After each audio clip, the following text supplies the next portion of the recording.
Parliamentary reporters dictation number 41 at the speed of 160 words per minute.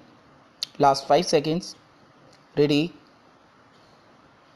Start. Mr. Vice Chairman, sir, the purpose of this piece of legislation is to amend the Payment of Wages Act 1936. Sir, Section 6 of the original Act talks about wages to be paid in the current coin or currency notes. It says that all wages shall be paid in current coin or currency notes or in both. This is what the original Act says. This Act was amended in 1976 by inserting one clause that the employer may, after obtaining the written authorization of the employed person, pay him the wages either by check or by crediting the wages in his bank account. That is what the amendment says. Now, we are trying to amend this act further. The present amendment says all wages shall be paid in current coin or currency notes, or by check or by crediting the wages in the bank account of the employee, provided that the appropriate government may, by notification in the official gazette, specify the industrial or other establishment, the employer of which shall pay to every person employed in such industrial or other establishment the wages only by check or crediting the wages in his bank account. Sir, while discussing this amendment, we should keep in mind certain other factors also. The minister must clarify whether it is applicable to only organized sector or it is also applicable to the informal sector or to the unorganized sector. The minister should make this clear. If it is applicable to the unorganized sector, then what is the preparedness? Are we in a position to implement this amendment? Parliament can pass this, but Parliament should be realistic. Can it be implemented at this given point of time or in the coming period? Why I am asking this is because at present the banking sector is in crisis. What is the condition of rural banks? Are rural banks effective? Do they have network across the country?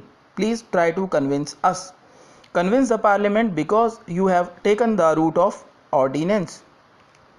Maybe the constitution allows this, but at the same time we have a very vibrant parliament. Parliament is supreme. You must take Parliament into confidence.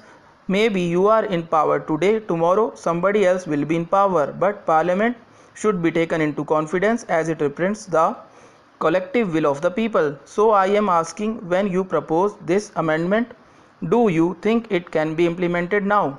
If it is not so, then why are you proposing this amendment? It is because of the condition of the rural banks. They are in crisis and the employees are agitating all the time. They cannot function effectively. The cooperative banks are also in crisis. They do not have adequate capital in the entire banking sector. There is no adequate recruitment. What is rate of recruitment of employees in the banks? Without adequate bank branches across the country, without adequate number of bank employees, how can you impose this? How can you implement this? This is one thing. The other is, if it is applicable to an organized sector, there are problems. One is of agricultural workers. There is a demand. It is an old demand. I repeat it. The demand is the agricultural workers want a central legislation so that they get identity, they get all social security benefits, everything. But we do not have a central legislation for agricultural workers. How long can we continue like this? There is no legislation to cover a substantial working population of our country, that is the agricultural workers. Look at the living condition of the agricultural workers in this country. I am not bringing other social factors, I am bringing the economic factors. What is their wage? What is their pension? Whether they have homes, houses to live in, and what social security have they got? So why cannot you think of bringing a central legislation for agricultural workers? Now I am raising another issue which is related to migrant laborers. They move from one state to another. My colleague from Uttar Pradesh was mentioning that Uttar Pradesh workers are migrating to other states, but I keep seeing workers from Odisha, from Bengal, from Bihar working in Tamil Nadu, Kerala and several other parts of the country. Now, do these migrant workers have adequate protection? Sir, the unorganized workers do not have identity cards. That itself is a problem. They shift from one job to the other job according to the availability of job. They move from one profession to other according to availability of that employment. They are migrant laborers. They are not even able to exercise their right to vote because they do not have their proper migrant worker card, identity card.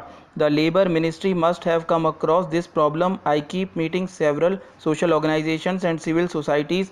They all raise this issue. Sir, after a big struggle in some states, the construction workers get that identity card as construction worker. But what about BD workers or head load workers?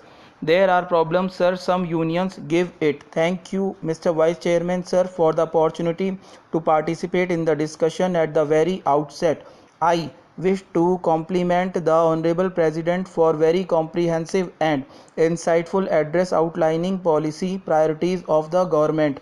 Sir, by the end of March 2017, the 12th five-year plan will come to an end. This will not only be the end of the 12th five-year plan, but it would be an end of an era of over 6 decades of planning in India.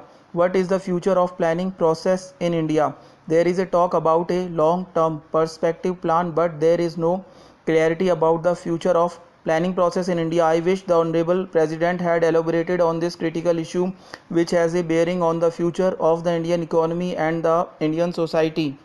The second issue that I want to raise is an implementation issue. Reportedly, a very large amount of allocation for scholarships for scheduled caste and scheduled tribes students has not been spent, and the amount is as large as a few thousand crores of rupees. Sir, this is a grave situation which merits immediate and urgent attention. The third issue that I want to point out is the abolishment of scheduled caste sub plan and the tribal sub plan.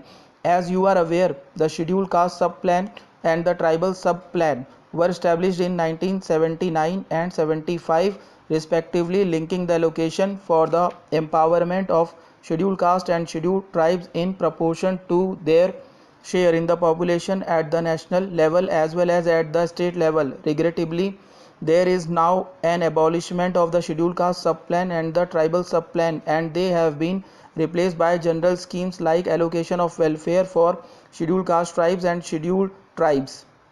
Instead, there should be a transparent, accountable, efficient and effective centrally sponsored scheme, an umbrella scheme for scheduled caste and scheduled tribes, which will continue to link scheduled caste and scheduled tribes allocations to their respective shares in population. Sir, much has been said about demonetization. I have supported demonetization from day one. I am convinced that demonetization entails short-term pain and medium to long-term gains. What has happened, sir, is that the short-term pain has been exaggerated while the long-term gains have been underplayed.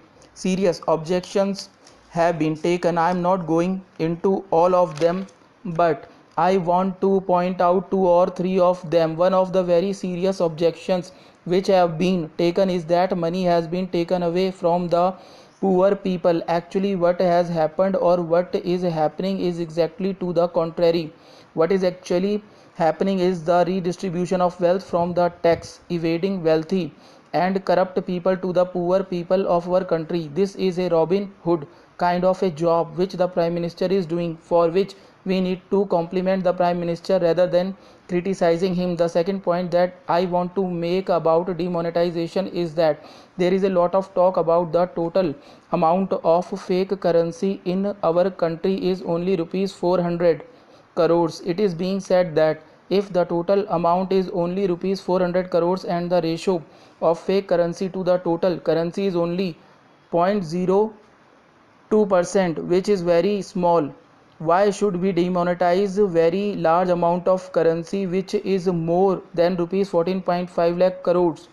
Sir, this is a very insensitive kind of an argument, because what is being done is to make a strike against the counterfeit currency which has been financing the terrorism in our country. Stop